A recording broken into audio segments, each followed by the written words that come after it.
So recently, I think as about last week, I had a convo with a friend of mine. I think around 12 a.m. Yes, I spoke to her about 3 a.m. in the morning. Yes.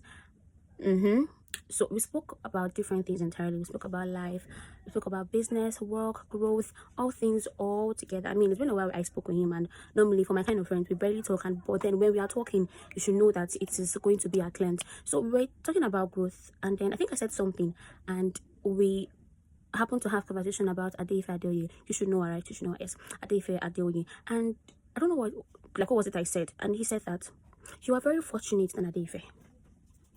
He said, Esther, you are very fortunate than Adeife. And at a point, that statement did not really sit well with me. But then I had to think about it. It took me off guard. And I was like, the only thing that stood out for me, the only phrase that stood out for me in that part was when he said, that fortunate, that's one in particular. That one stood out for me. And then it dawned on me. We are the most fortunate generation. Then we act as though we are deprived. Now, not because life is easy. We all know that life is hard. Yes, life in Nigeria is hard. But now, here is where it gets funny. It is because so much groundwork has already been laid down for us. We have access to information that people died searching for. We have access to tools that nobody even knew their names. We have mentors. We have systems. We have blueprints. We have strategy. We have platforms.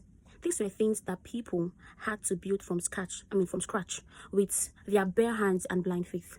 Yet, we delay. Yet, we complain. Yet, we hesitate. We give ourselves reason why it is not the right time to start, why we are not ready, and why conditions are not perfect. Now, the irony is very painful. The irony is very, very, the irony is painful.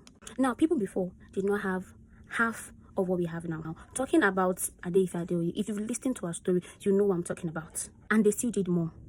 They did more. They worked without people clapping for them. They failed with safety nets. And somehow, their effort has now become the foundation that we stand on while we are still making excuses. Because fortune is not comfort. Fortune is not comfort. Fortune is access. And access without action is a wasted privilege. This realization humbled me. I ain't gonna lie. I mean, it humbled me real big. Maybe the problem isn't that we lack opportunity. Maybe the problem isn't that we lack platforms. Maybe the problem is that we lack urgency or responsibility. I don't know. This is just me just speaking out loud, thinking out loud. Now, being fortunate is not soft life. Get this straight. Being fortunate is not soft life. It means that we've been entrusted with so many tools. So many tools. But now the real question is, what are you doing with the tools? The tools can be anything, trust me. If you want to even go deeper, the tools can be anything. So I'm tired of talking. I'm tired of thinking out loud. So a word is a word for the wise. Have a lovely day. That's my time.